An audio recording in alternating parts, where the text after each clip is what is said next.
इसी कड़ी में आज के हमारे विशिष्टतम अतिथियों में से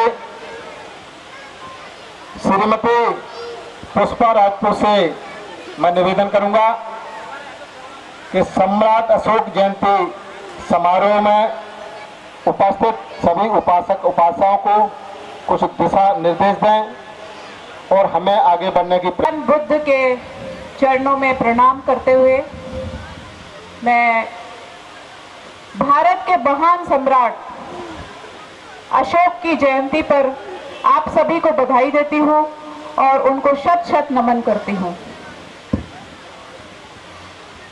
सम्राट अशोक भारत मां के एक ऐसे वीर सपुत्र हैं जिनको किसी पहचान की जरूरत नहीं है।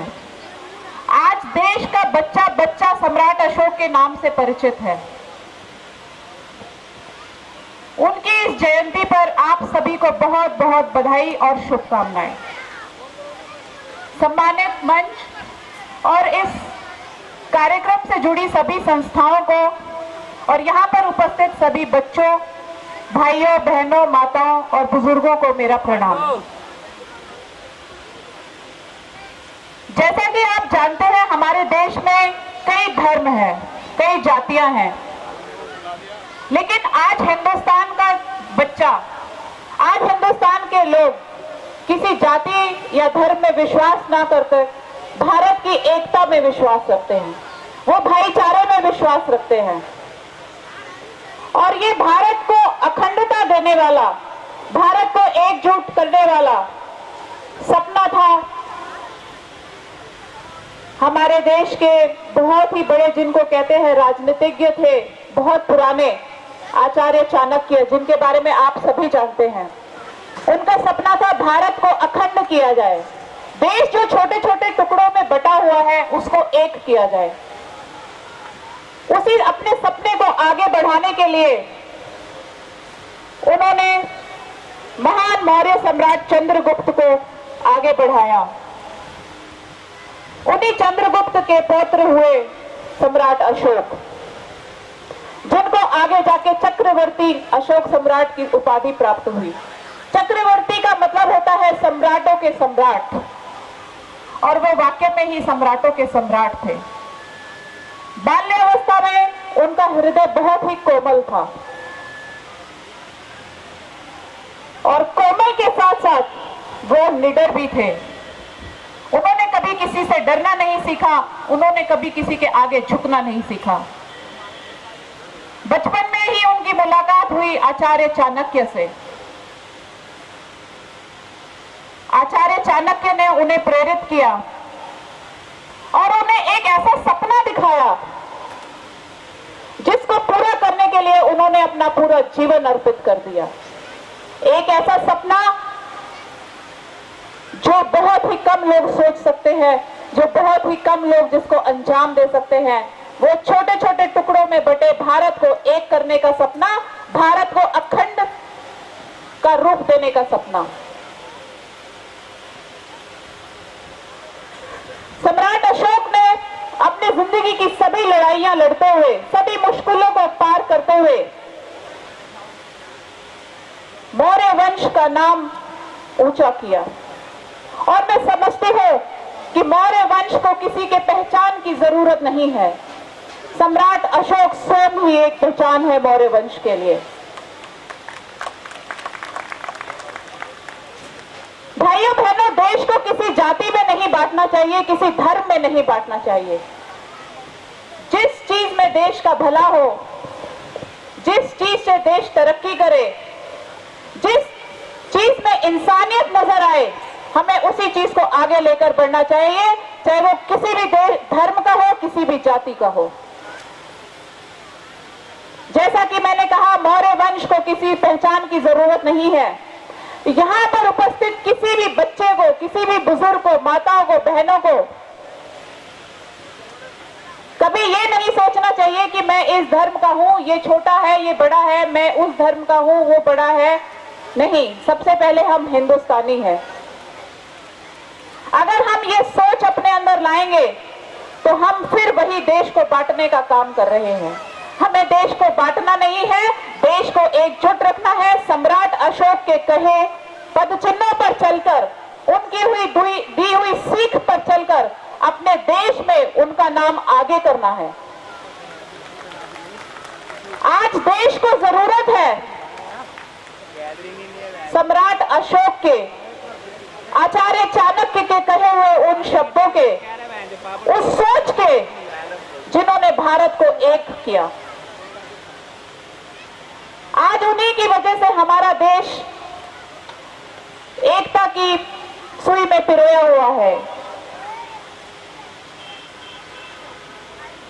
भारत, पाकिस्तान, बांग्लादेश, म्यांमार, इन सभी राज्यों पर सम्राट अशोक का शासन हुआ करता था।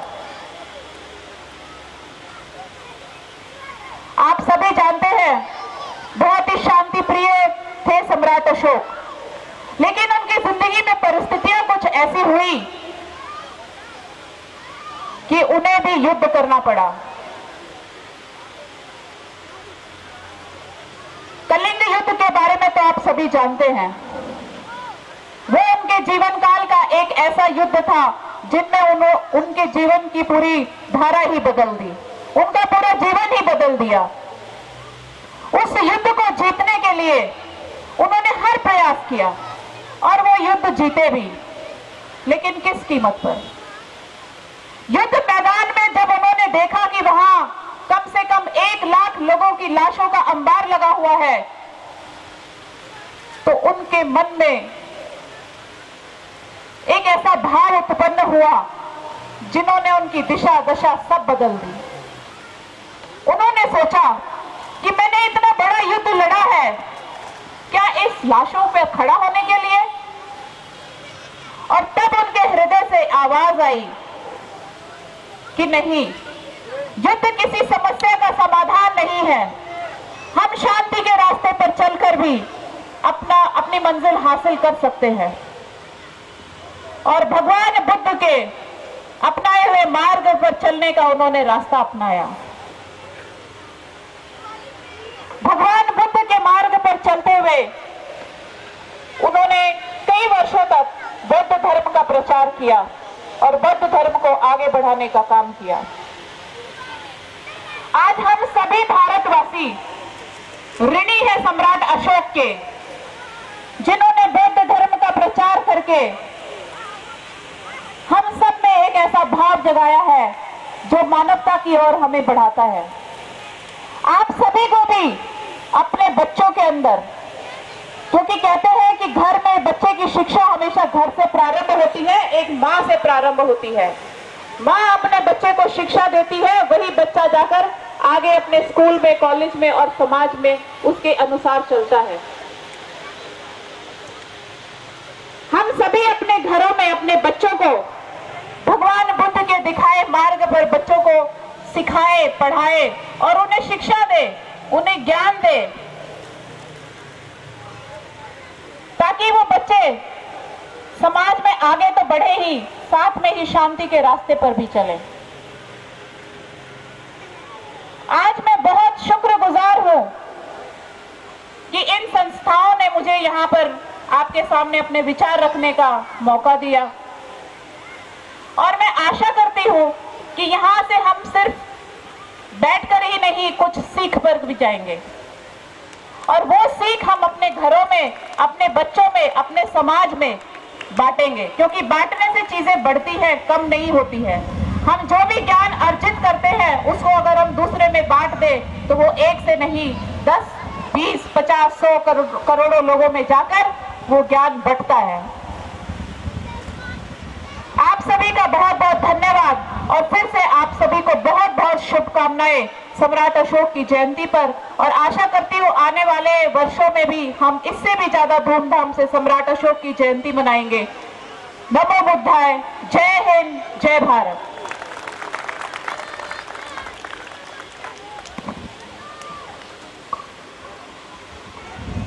धन्यवाद बहन पुष्पा राजपूत को, जिन्होंने अपने शब्दों से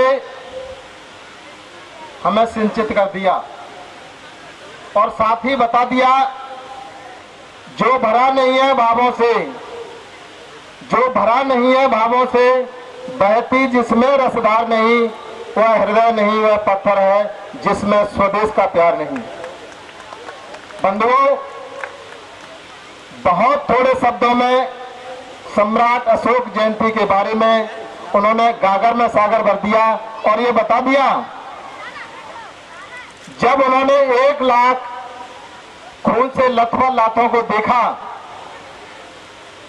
तो उस सम्राट अशोक का हृदय कैसे परिवर्तित हुआ, उन्होंने 2 शब्दों में कह दिया, हो गया हृदय का परिवर्तन, हो गया हृदय का परिवर्तन, बन गया बुद्ध पथ अनुगामी, सम्राट जगत का हृदय हार, वह प्रियदर्शी वह निष्कामी।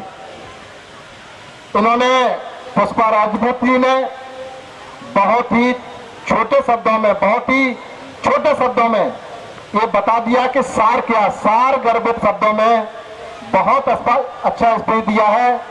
ये मंच, ये आयोजक मंडल, उपासक उपासिकाएं सभी उनके आभारी हैं। मैं आशा ही नहीं बल्कि विश्वास करता हूं कि वो सदा सदा नदियों के एवं पवित्र तेज जल की धारा के समान हमेशा और हमेशा आगे बढ़ते रहेंगे और मधुर मुस्कान के साथ अपने जीवन की मुख्य उद्देश्य रूपी सीमा को पार करने में स्वर्णिम सफलता प्राप्त करेंगे। ये आयोजक मंडल उन्हें ऐसी बधाई देता है। धन्यवाद। इसी कड़ी में